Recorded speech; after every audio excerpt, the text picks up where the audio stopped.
So, ji, Assalamu alaikum and good morning, everyone. In our last session, I saw Shabir Saab and Ziad Saab talking about digital payments. So, this is where we are going to talk about how to digitize the payments and value chains.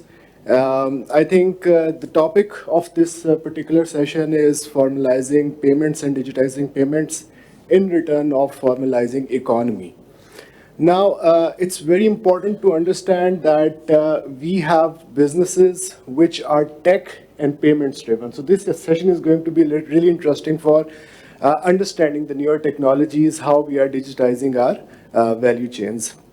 Some key stats here. The broader money supply in Pakistan is around 36 to 37 trillion rupees. The cash in circulation out of that number, we've all heard that is around 9.11. In the very recent figures in last one quarter, this may have increased to 11 trillion, which is more than 25% of broader money supply. In economies which are advanced, this number stands at 80% of the broader money supply. Now, this 9.11 trillion or 11 trillion is about 9% of the total GDP. If we compare ourselves to similar economies, challenged economies, this number stands at around 5 to 7% for them. We are at 9% and supposedly saying 11% now in the last quarter. So dire need of digitizing payments. For advanced economies, this number, which is cash in circulation to GDP, stands at 2 to 5%. So this is the target that we have to build for ourselves. What do we need to do about that? We need to first digitize our value chains, which means upstream could downstream say we connect digitally for the flow of information. Only then we are able to digitize the payments in the value chains. Without further ado now, I'll very quickly introduce the little panel I have here in person sitting with me. And as soon as Aamir is online, please do let me know so that I also include him in the discussion. I start with Omer Ahsan. So just to build more interest, so Omer is a founder of a non-licensed fintech in Pakistan, which is very well on route to the first unicorn of Pakistan. So they digitize not only the information flow in the value chain of retail, but also digitize the payments. Very recently, they've got a license for e-invoicing under the FBR regime. So we'll be talking about that with Omer. Naeem here, a very interesting business model called banking as a service. This is a very new idea in Pakistan. They take rails from the banking and formal finance sector and provide it to the tech sector so that the non-financial players get connected to the financial ecosystem. So Naeem, we look forward to hearing about that model and that implementation in Pakistan. I start off with Omer. So Omer, help us all understand what a fintech or what a tech business can play as a role in an economy in digitizing not only the information flow, but payments like what Haball does. So maybe starting with helping us all understand what Haball is and then diving towards how to digitize payments in the different value chains.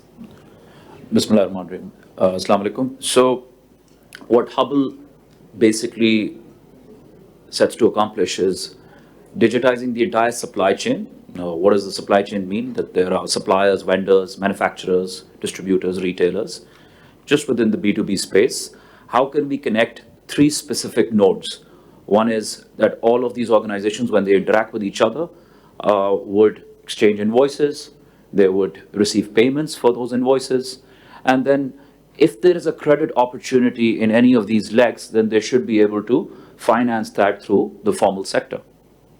So that's the area that we started early in our journey, where we thought that we'll create a platform that integrates deep into the supply chain, which is any corporate ERP and the way their sales and distribution systems are run, to be able to pick their invoices in real time, and then to be able to process real-time digital payments that you can debit any bank and settle on the same day and reconcile that, which is typically what banks would call cash management or transaction banking. But do it in an interoperable way so that distributors and retailers aren't bound by one bank or one cash management system, but that they could choose whatever bank that they like to work with or whatever channel that they want to use, whether it's on the counter as well. Once you have enough payments or invoicing streams in the system, then that creates credit opportunities, where even if it's an advance business cycle where you get paid in advance and then you release the goods, or if you have credit because of seasonality, such as in beverages or in foods, then this is an opportunity for a bank to finance that. Now, typically, banks would not finance that because the obligor in this case being MSMEs, distributors, retailers, or suppliers or vendors, they don't rely on their cash flow. They don't have visibility on their cash flows. So this sort of leads into the ability to see it transparently, which is why then the central bank worked with Haball back in 2020 and helped us develop this platform, which is now the largest supply chain financing platform where we're able to finance these transactions, but using invoice and payments as a precondition to be able to finance those transactions. So that's, in a nutshell, what Haball tries to accomplish. But what the impact that it creates is a very efficient, digitized, transparent supply chain infrastructure that's deeply integrated into the financial ecosystem. That's why we call it Haball, which is a rope that connects the financial sector with the corporate sector. So, Omer, let's talk about the potential of this business model in digitizing the economy. So, till now, last 3-4 years, how much of the volume have you been able to, kind of convert? What is the potential out there, and what challenges are hampering you in getting to those larger numbers? So, if you look at the recent quarterly payment system review, 85% of all value of payments are still over the counter and cash, either check or cash.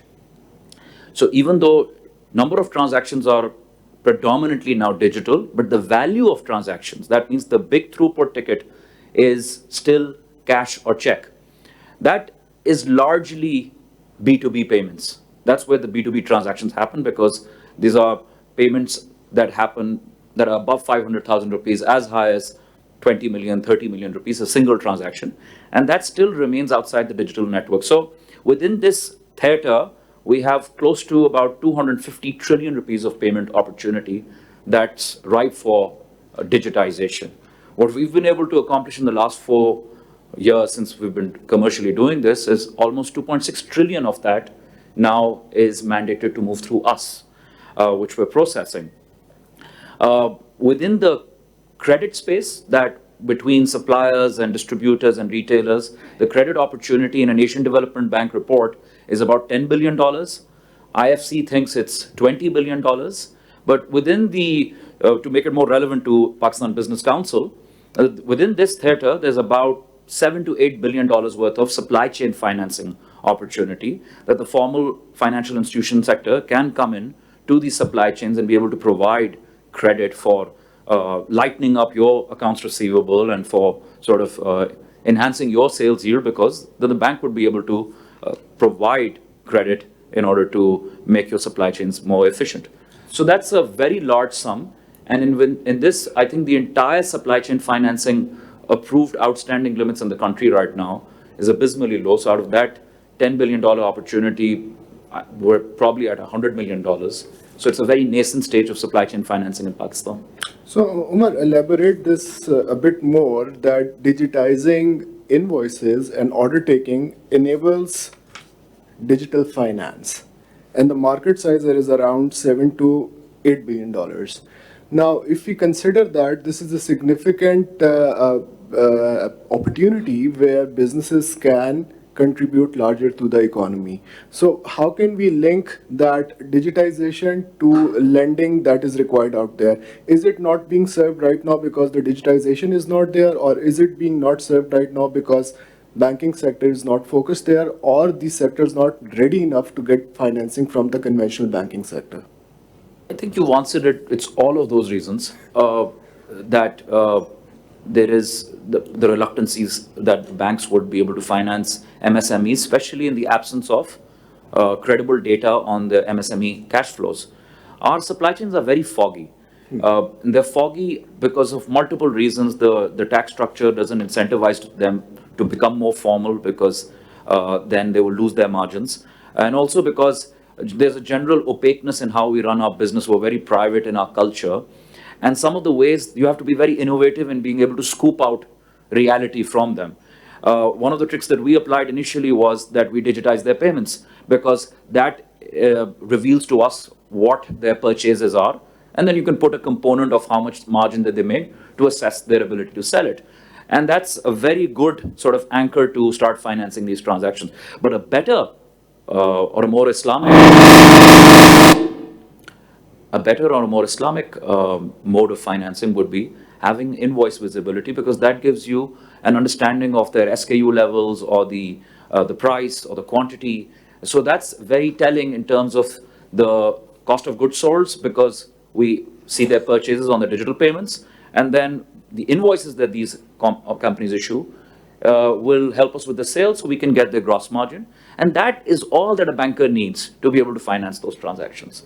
So I think let's hold that thought on the finance, on the invoice visibility part, because invoicing is something that you've just started, and I think we keep it to the second round of discussion that I'll have with Sure. you. That's again going to be a very important discussion here. I'll move on to Naeem Zamindar, but before that, let me very quickly check if Aamir is online. So Naeem, if you Yep. would allow, let's take Aamir on board. Aamir, I believe you could hear me.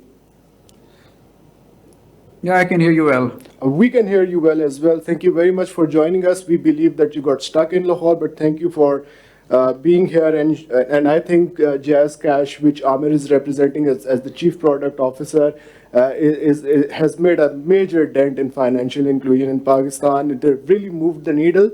So Aamir, my question to you is, as a mass market wallet segment, how do you see the payments platform or payments landscape transforming for the mass market in Pakistan? And while you kind of build up the opportunity, I would also want you to talk about some of the challenges that still hampers you from taking financial inclusion from 30% to more than 60% in Pakistan. So over to you, and then we can have a debate around your arguments. Sure, sure. Thank you very much, Taimoor. So JazzCash, like you talked about, so we have around 48 million customers. But then the real strength that we have is on our retail payments. So we have around 350,000 merchants, which are spread across Pakistan. And what we believe is that the real cashless economy we can achieve through is by digitizing the payments towards the retail, towards the merchant. And I think Omer talked about a little bit on the merchant side and the distributor side and invoicing side as well. But I think the real money or the real strength lies in the merchant domain, because until and unless we do not provide the opportunities to the customers to make digital payments, we will not be able to digitize at all. People are bringing money into the wallet, but majority of the time they cash out because they have lesser opportunities in terms of spending the money.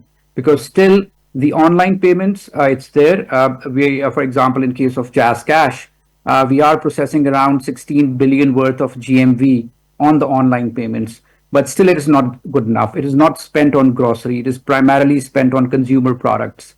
So the grocery domain, the Kirana store, mom and pop shops, that is the opportunity which is there. And that is the area where we are expanding. The challenge that we face primarily over there, a bit Omer talked about, it's not the MDRs we see that the merchants are reluctant on. It's about the taxation coming on board and getting into the eyes of the tax man. And secondly, it's also about once the money comes into the merchant's wallet, how they're actually able to utilize that money further, because they receive the payment and then they cash out again.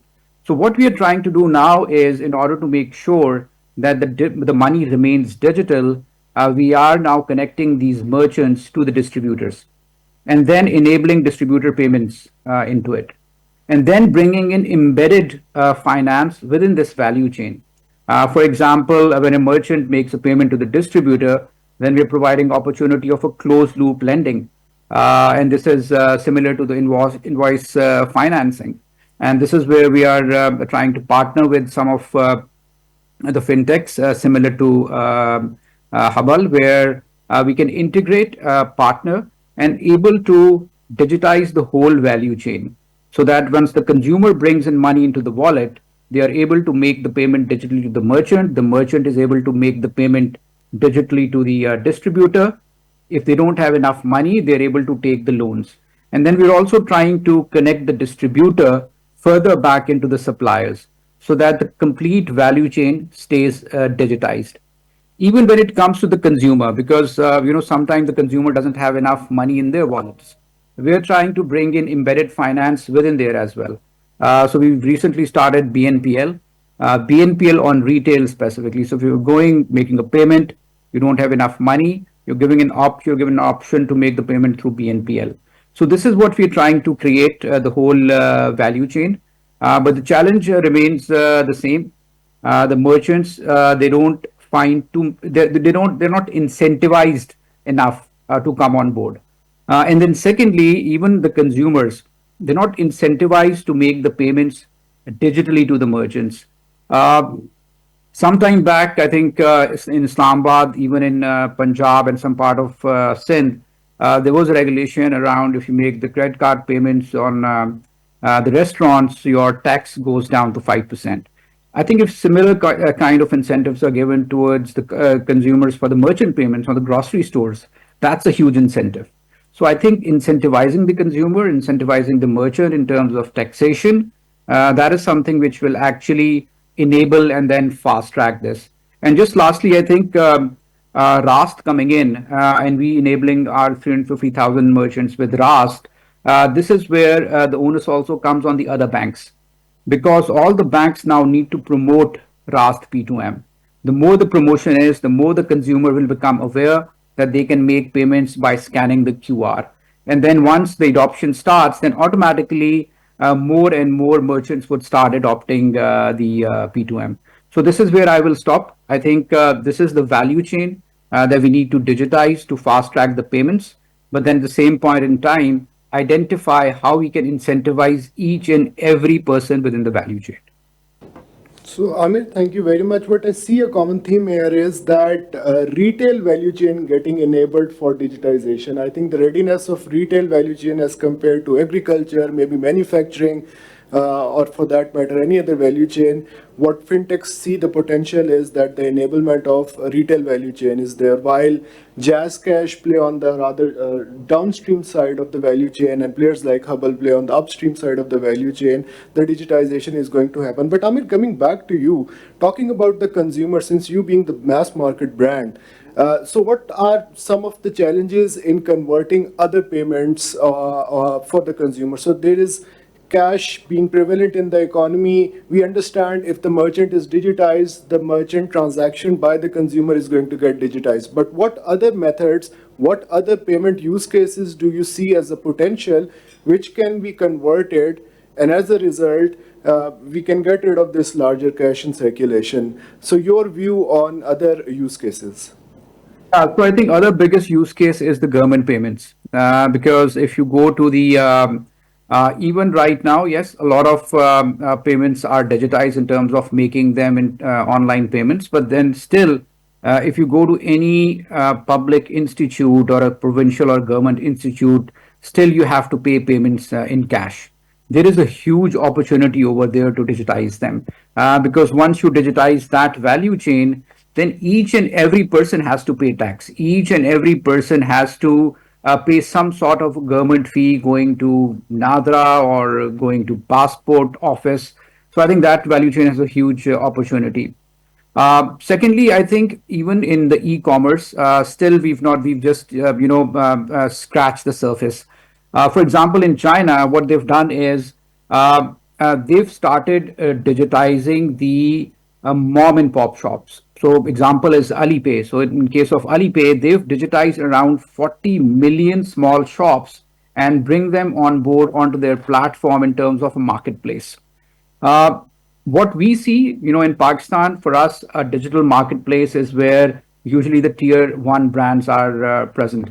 So I think this is one area where we need to see how we can uplift those small mom and pop shops and bring them into the marketplace so that they can compete with the larger tier one market.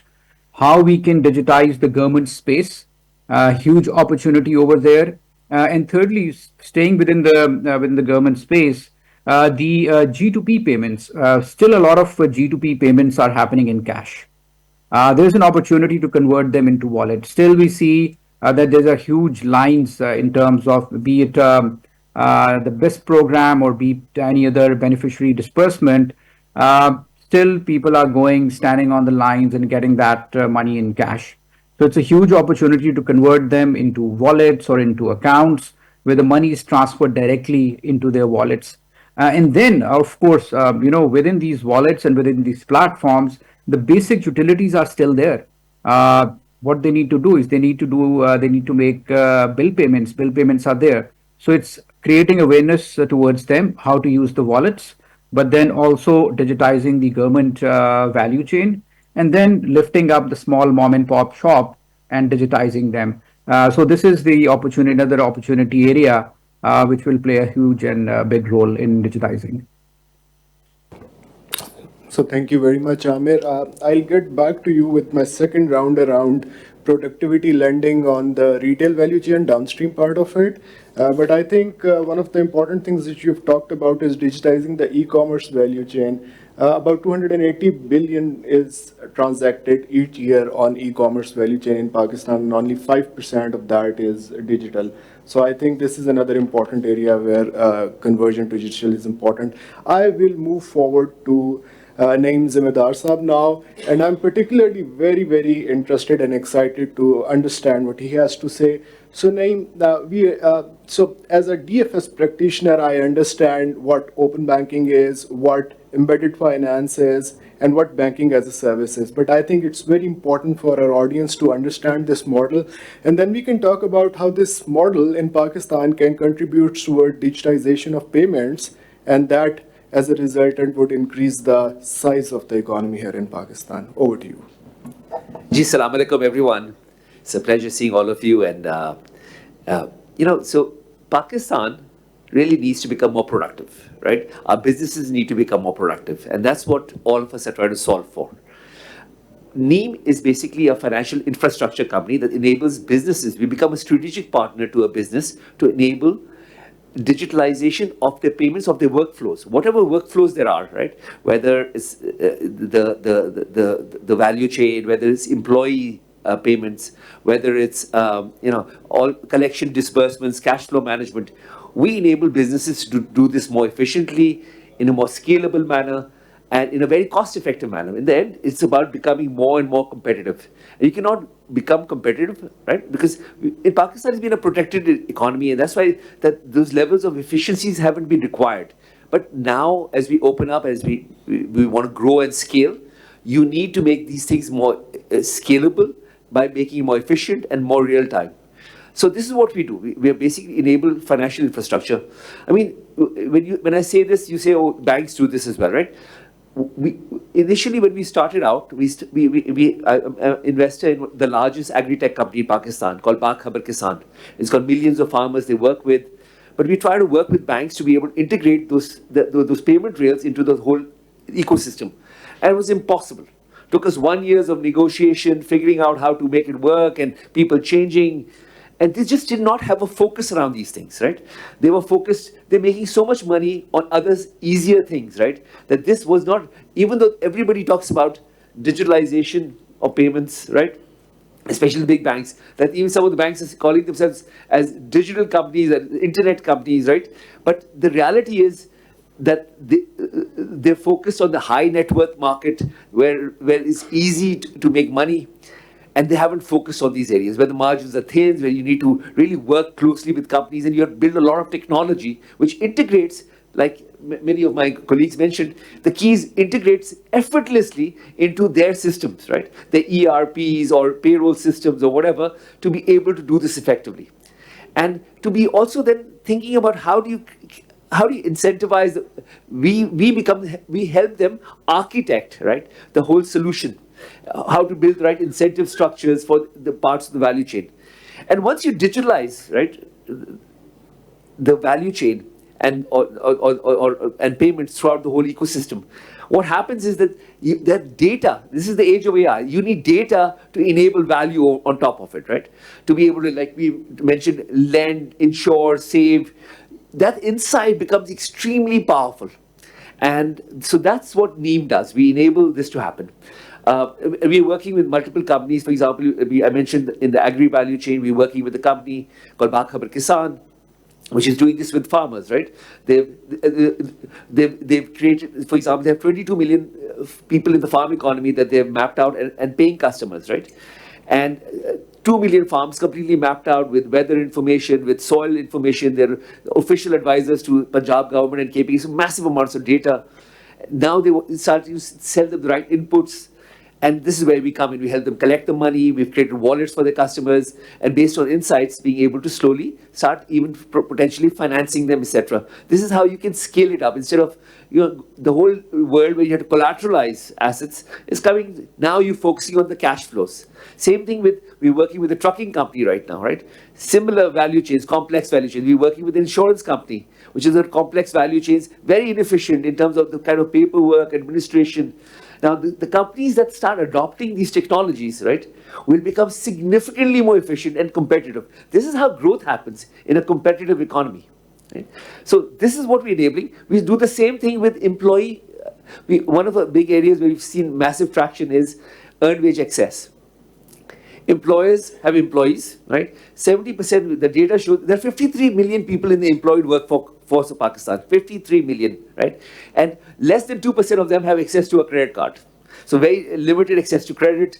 Now, simply by connecting to employers, we're able to enable the employees to be able to draw down the earned wages effortlessly. It doesn't cost the company any money.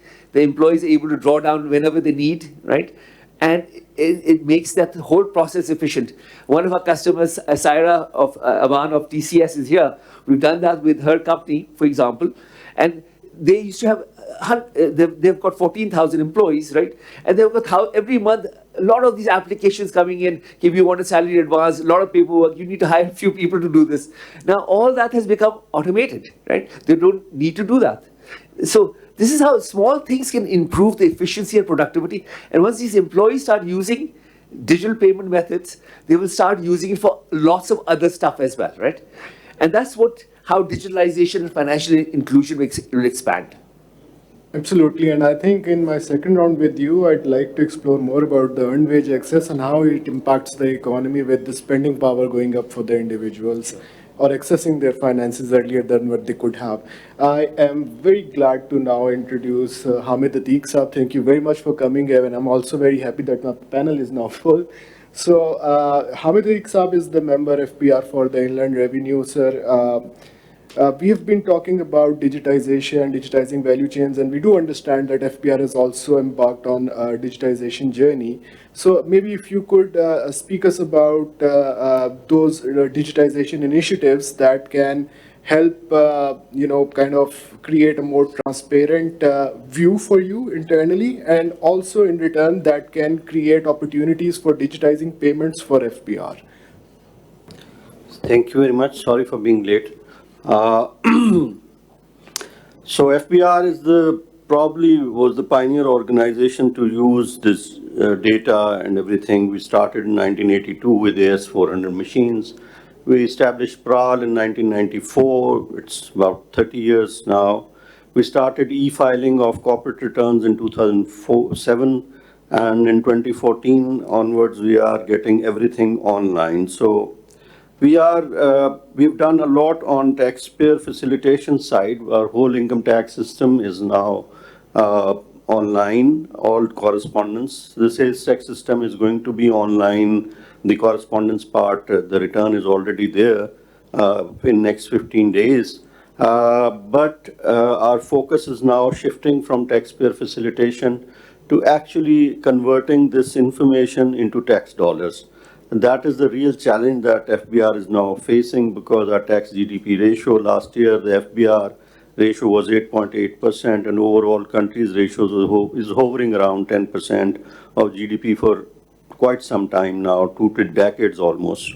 So what we are now doing is that trying to use this information to generate or to broaden the tax base and also to deepen the tax base. So a lot of digital transformation is right now taking place with the help of World Bank, Remit, and also the Karandaaz and Bill and Melinda Gates Foundation. So what we are doing is now, 5 days ago, we started this swaps program in In banks, the payment, withholding payment of 153B and 153A, which is now linked with this RAST system of payment. So the payments made by the banks, it's a small, humble start, are now accompanied by the information is coming in and also accompanied by the tax with it. We are reluctant, a bit reluctant to expand this to all of the universe of taxpayers because, as rightly pointed out, the use of credit card and digital media for payments is limited. And hence, we fear that we do not induce recession into the economy by moving so much away from the business practices. The business practices of credit, the payment is not usually linked to the taxation thing, and hence we are a little fearful about linking all the payments and making them go on RAST, and we want to stay close to the business practices so as not to suppress the demand or induce recession. But otherwise, we are into data mining and integration with the help of NADRA. We're using other 18 databases in order to gather data on one CNIC and trying to, we have already identified 198,000 high net worth individuals who are not filing returns. And it's a humble beginning. It might not transform into tax dollars immediately, but this is the right path. We missed the steps where the human resource used to have some eyes and feet on ground.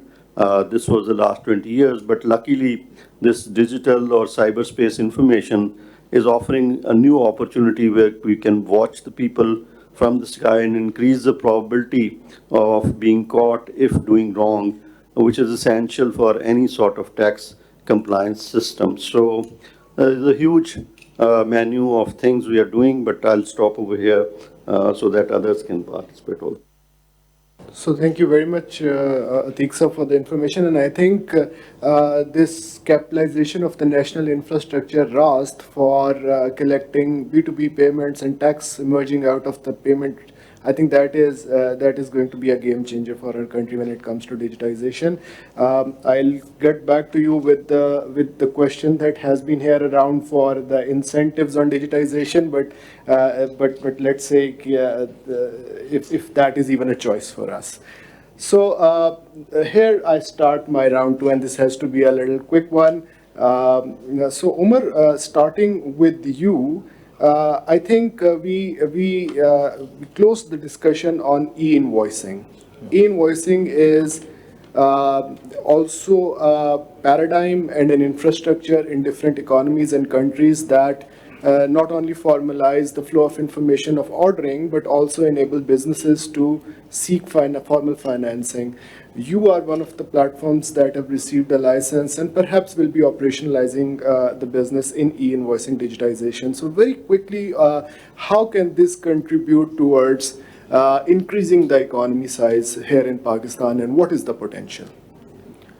So I think almost every developed country has already gone through this process. There are various stages of where they are. Someone is probably very early. Pakistan also started this, as Ziad mentioned this before, that we started with POS, electronic invoicing. So it's not that we're doing this for the first time. It's just that now it's expanded across the entire value chain as opposed to just the retail point. Now it's service sectors along with the manufacturing distribution space. So we are mature in that journey in the sense that the Federal Board of Revenue, as Dr. Hamid has already explained, has had a long history of the kind of digitization that they've spearheaded. So now what this affords us, especially making it relevant to the PBC community, that the electronic invoicing space within the supply chain obviously has merits for you in terms of facilitation, in terms of real-time reporting, in terms of more transparency, even in your secondary leg. Now, most of you within the FMCG space understand that you've always struggled to have transparency in the secondary sales leg, which is retailer to distributor and how that operates. So obviously this allows you with greater transparency and more formalization in that sector, especially when you're pushing your incentives in downstream, and when you want to make sure that your collections and your credit cycles are not getting stuck in a particular geography. So obviously, this has long-term impact on corporate transparency within the supply chain. But from an FI perspective, this is obviously a very good opportunity that the data points that are produced, Turkey, India, everyone's done this now, that electronic invoicing is a very good substitute for, hypothecated collaterals that would be required for financing, which in turn de-risks your balance sheet. If you have an accounts receivable that's swelling because you're extending credit to distributors or to retailers, you ideally don't want that. Your CFO doesn't want that. You should be able to get that substituted by a bank. Uh, and banks are not able to do that because they can't see it in a transparent manner that they would be able to disperse funds to it. So that's one thing, obviously, that comes with it. But the other thing that comes out of it is obviously sales enhancement. If we've seen this with some of the programs that we're running in the beverage sector, that it results in actual sales enhancement.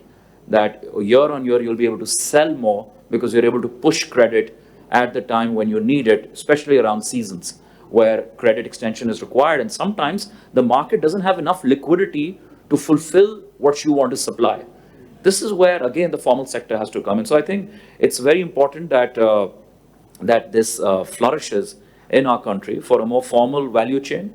And also, obviously, it eventually turns into tax dollars for the Federal Board of Revenue, because they'd be able to see these legs in a more transparent way and be able to appropriately tax them. Absolutely. Soma, thank you very much for clearly laying out the opportunity for the business community lies in the digitization of invoicing system. And I do hope that we quickly get onto those rails where e-invoicing is enabled in Pakistan. I now quickly move on to Aamir. So Aamir, we broke at productivity lending. So assuming on the downstream side of value chain where there are messes and there are smaller lending size, operators like you come in very handy with the agility and the data they have to enable lending for both consumers and the merchants. So how are you going about that journey? What potential do you see? And maybe you can talk about the challenges which could then be, made part of any policy changes that we could recommend from this platform. Yeah, sure. Thank you. So a bit of a background on the digital lending that we do at Jazz Cash. So right now we are dispersing around 140,000 loans per day, and majority of them are going towards the productive lending. However, there is a journey that we've seen that we have to take to make those loans productive, even for a small Karyana store or a mom and pop shop. What we see that majority of our borrowers are rickshaw drivers, are small Kiryana shops. So what the rickshaw driver does, they're taking loans twice a week to fuel up their rickshaws or their taxis. The small Kiryana store owners, they're borrowing loan twice or thrice a week, a loan with size of 25 or 30,000 rupees to manage their inventory. So I think the opportunity on that space is huge. And however, we cannot, the one small challenge, of course, because these Kiryana store owners or these rickshaw drivers, they do not have a credit history. So we always have to start small, giving them smaller loans and then graduating them to a level where we can give them a higher amount of loan. Of course, the space that we work in under the microfinance license in the branchless banking, there are certain limitations in terms of what is the maximum amount of loan we can give, on which of course State Bank is continuously supporting us and helping us to get over those limits. But then I think those smaller challenges would always remain there, where we'll always be chasing behind the regulator to let go of the limit so that we can, start serving the bigger merchants as well. So I think The credit history is a challenge which we are trying to build by giving smaller loans and then building them into having a larger credit history about them. So this is one area. The other one is around where I think Umar has also talked about is about the awareness of making the payments digitally towards the distributor and the opportunity of taking a loan to make those payments done. So we did a survey towards the merchants, and a lot of merchants were not really aware of any such facility to be out there. So we have to spend a lot of time in terms of making the awareness of through the ground staff actually. So I think this is one of the challenge that is there. Thirdly, I think there have to be more players coming into this space as well, because it cannot just be one or two players who are just continuously trying to fill up the gap. The larger banks, because there is an SME who needs a loan of 200 or 300,000 rupees, or 400,000 or 500,000, or maybe to up to 1 million. We will take some time to graduate ourselves to reach that level to start serving those customers. But then there has to be some other players stepping down and addressing that market in order to bring those into the credit circle. So I think that's a challenge. There is a huge gap in terms of what we serve, what the conventional banks are serving, and then what we see that the players like Haball, they need then partners like us and someone else who can address this particular gap. So we're addressing a niche market. The conventional banks are addressing a top market. There is a middle layer, which is still actually left out, which needs to be served. So I think that's the challenge. We will take some time to reach that level. The conventional banks, I think, they would never come down to that level to address that market. So it's just about how long will it take to reach them and then start addressing them. Because what we see that once we make those merchants aware about the opportunity that this productive lending brings in, and specifically the closed loop lending, the invoice financing, then they are very much eager to take it. So opportunity is there. It's about the awareness. It's about how multiple partners can work together towards this one and then make it happen. So thank you very much, Aamir, for your views on it. And I think embedded finance, like Neem you mentioned, is really going to solve this problem for the merchant. So I've left with very less time. Neem, if you can quickly, I understand you had explained earned wage access model, but I think it's very important for our community to understand how they can capitalize this particular use case that you are digitizing. So very quickly, in 2 minutes, you can explain, and I think that will be good. Absolutely. Thank you. So earned wage access is very simple. We work with an employer, right? I gave the example of Sarwar of TCS, where we connect to their payroll system and we make it as easy as possible. We can directly integrate through APIs or download files and work with them to then enable all the employees to be able to access their earned wage access, right? Whatever they've earned, they can draw down. 70% of employees, right, are on month-to-month basis. And if some emergency shows up, something, they need to then be able to get resources quickly. And that puts a lot of stress on them.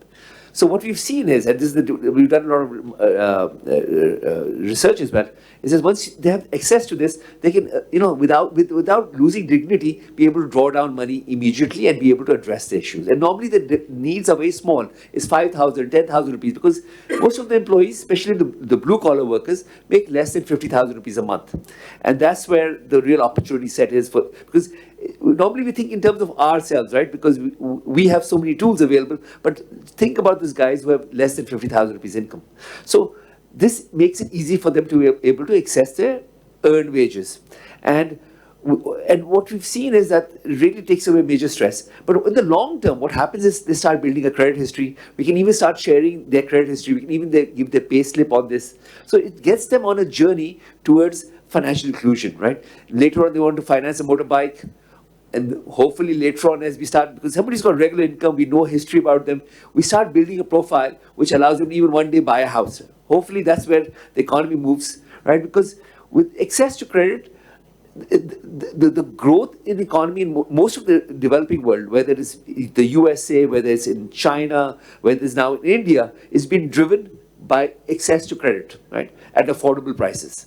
And data and insight and digitalization of the payment infrastructure allows this to happen. And earned wage access is one tool to enable this for 53 million people in the employed workforce of Pakistan.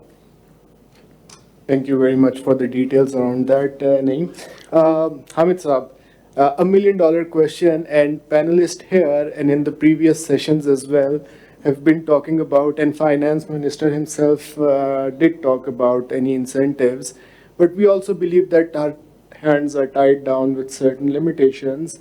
So my question to you is, in digitizing the value chains and payments in it, what is the thought with FPR on incentivizing to accelerate this digitization? So we had two experiments of incentivizing this digital sort of payment. One was done in 2018. Zayad Bashir here was one of the architects of it. When zero rating was in place for textile sector, these all retails and the brands, we offered them this 6% rate as opposed to 9% rate if they go on the point of sale transformation. And it was very successful. In the very first year, we had about 30,000 registrations for that. So it worked at one particular time, but later on, because we finished that 1125 zero rating, we continued with this incentive for quite a number of years at 12.5%, but at 12.5%, VAT behaves in another manner, which is that input was 15% and the output was 12.5%. So every brand went into this refunds rather than giving us any tax. So there the scope of intervention is limited. When we have a regular VAT, we cannot have this incentive, rate incentive. But on the other hand, we also experimented in restaurants along with provinces, that we have said that if you pay through credit card, you will get only 5% tax will be levied, and if you pay through cash, 18% tax will be levied. So it has been a very successful thing because it is not in the VAT mode. The 5% is an alternate rate which does not allow any inputs into it. So in VAT, the scope of providing incentives is limited to the fixed rates, no input claim things. But I think that the swaps, which I've told you, the synchronized withholding payment system, it offers a lot of opportunities, and we are thinking in board to provide some incentive, maybe 0.5% less withholding tax. If people join in the withholding agents, especially the corporates, if they join in and make the payment visible through banking channels to the parties, will be very much inclined to give that sort of incentive, because it will reduce the burden of refunds that we ultimately face in case of adjustable taxes, and it will break that barrier that people will say that don't disclose our banking information to the FBR. In RAST, we don't get that directly, but at least we can go after people who are recipients of, who are doing large transactions. And I remember in 236 and G and H, which is the wholesale or trade sector, we had a 9 trillion sort of transaction on which tax was deducted last year. And the total size of retail wholesale sector in Pakistan was about 18 trillion. So we captured half of them through just one intervention. So there is a huge scope of discovering the missing part, which is this 18%. This time, if we reach 120 trillion of nominal GDP, which will mean is around 21 trillion rupees of transactions, which is fetching only 300 billion rupees to us if we collect everything, or less than 100 billion if we only count the direct payments. So there is a huge scope of such incentive in withholding taxes, especially the corporate withholding taxes, if they provide us with information of RAST and banking channel information along with the tax deduction. That would hugely help in broadening and deepening the tax base. So there is a huge scope of providing incentive, but on the income tax side, I'll be very reluctant to discuss anything on the VAT side because the value chain taxes, the rate should not be disturbed. Thank you very much for a very clear view on that. And with that, our time for the session is also over. Very quickly, summarizing the keywords that we have got out of this session is that digitization enables financing that in return increase the economy size. Invoice visibility through invoicing is really going to help the whole value chain. Then we've also seen, and which Aamir highlighted, that digitizing government payments and e-commerce payments have a direct impact on the volume of payments that we digitize. Then Naeem, you mentioned that the integrated payments experience is really going to be the game changer for the consumers to adopt digital payments. And lastly, but not the last, Ateeq Saab, adopting the national infrastructure of RAST by the government institution, an interoperable platform can really help us in integrating digital payments seamlessly. The capitalization of this infrastructure is of utmost importance. So thank you very much for sitting here, listening to this session. I hope there were key insights. Thanks a lot from my side and the panel.